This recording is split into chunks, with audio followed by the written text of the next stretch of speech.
Oh dear. Yeah. It's a hard life, John, without him. Yeah.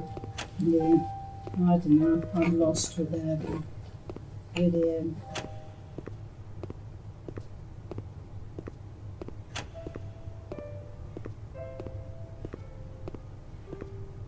First thing do when he wakes up says, Ma, where we go today?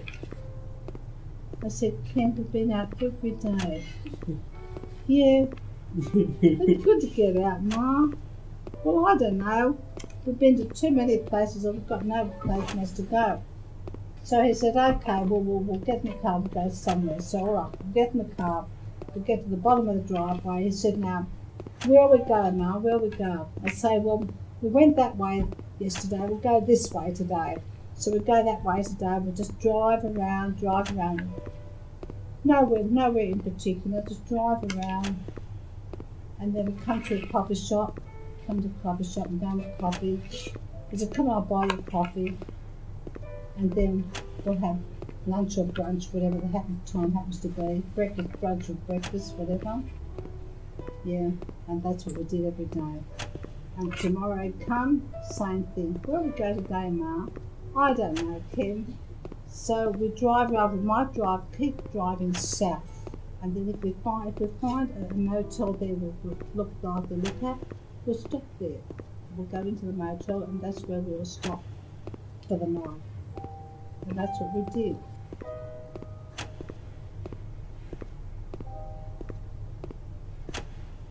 We always had our bag in the back in case we found a place we wanted to stop. And that's what we did, John. In the afternoon, well, what time do the races start, John? What time the races start? We go all day. So we'd get in the car and drive along. I'd have my crossword book, my reading book, because I know somewhere he's going to stop. Okay, I just want to pull in here for a few minutes, Ma. Okay? All right, Ken. He gets out. I get out my reading book and my crossword book. It's going to be more like half an hour. So he was happy doing what he'd do in the afternoon. I was happy doing what I do with my books and stuff. Yeah.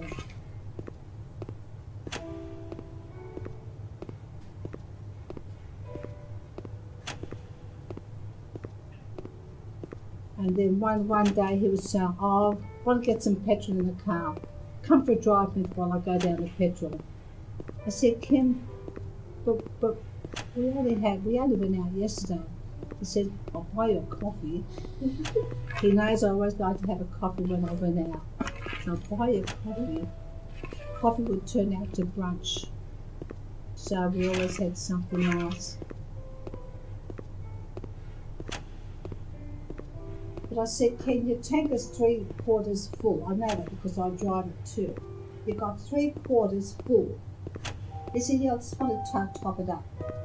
Where do you want to go? I just down to Granville. To top it up, 20-minute drive down to Granville. To top it up that much, John, top it up. Oh, God, John. Yeah, right, Ken. He was strange somehow. I don't know. Oh, you picked him. I wouldn't give him away for anything, John. We're not giving away for anything, my Ken. It was my Ken.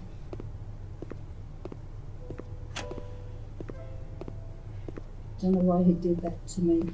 I wasn't fair. But he must have been very unwell, John, for a long time because he never complained. He never complained of pain or anything like that. He never complained how unwell he was, John. It was Monday morning. I said to him, all right, Ken, get ready now and go. He said, I don't feel like going, I'm too tired. I said, well, you don't have to drive, I'll drive. I said, just put the seat back, put your head back and go to sleep, I'll drive. So we did that. But at the end of that day, he was quite tired. So we had our dinner and actually the tennis was on that time in Melbourne. So we watched the tennis for an hour before he decided to get into bed. Yeah. So he did that. But the next morning he woke up before me. I said, "Can you awake already?" He said, "Take me to hospital."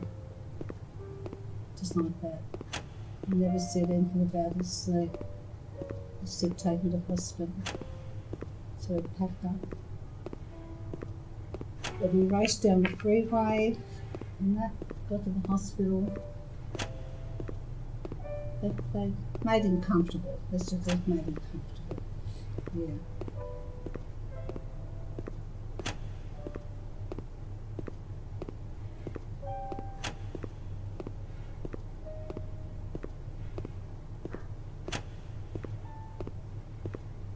So he spent 5 days in that hospital.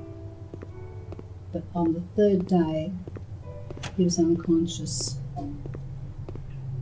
Didn't talk to us after the 3rd day. They had him on morphine. Didn't talk to us after that 3rd day.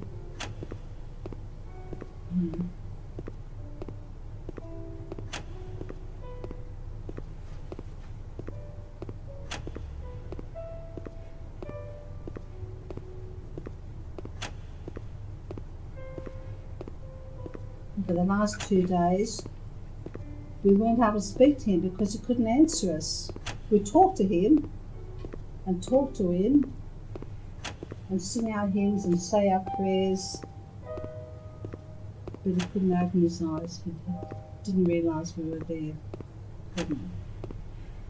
Unlike him. And that made me feel very sad because why couldn't I see, because I was with him all the time here. Why couldn't I see how unwell he was? How unwell he was.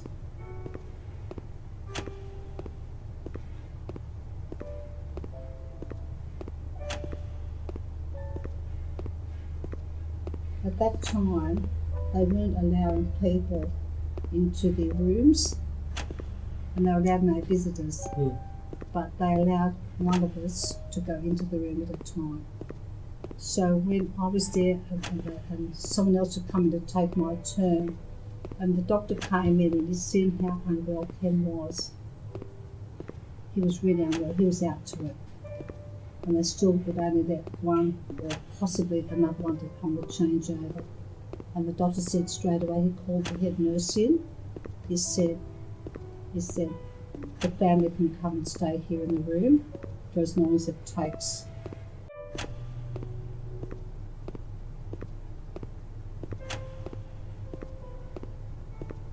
We were allowed to stay in the room, and we stayed with him. We stayed with him all day, all night, and all day, and all night for the 2nd night. And at 5:30 on that 2nd morning, we were all asleep there in the room. And they never said go, we were very quiet, and they were very orderly, very quiet. And they said, Jennifer was the first one awake. And then I was sharing the lounge with somebody else. I was sharing the lounge. And Jen said, "Mum, I think he's gone." Just like that. So we all woke up and he wasn't breathing. And he was gone.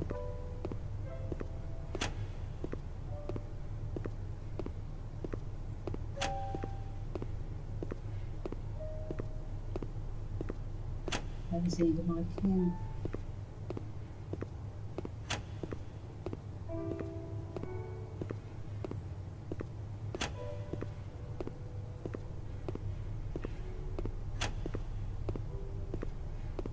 I think about him all the time.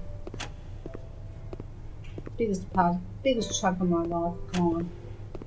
And my life's not the same, even though I've got my children and all that. My life is not the same. I wake up in the morning, I look up to his pillow next to me, and I was like, he's not there. Not there. It's a horrible feeling that he's not there. So, why am I getting up? What am I going to do now? What am I going to do now? That beautiful photo up there, he's smiling there. I said, Ken, why are you smiling? It's not funny, you're always smiling. I love that photo behind me up there. He's always got the same beautiful smile. I said, why are you smiling? Because it's not funny.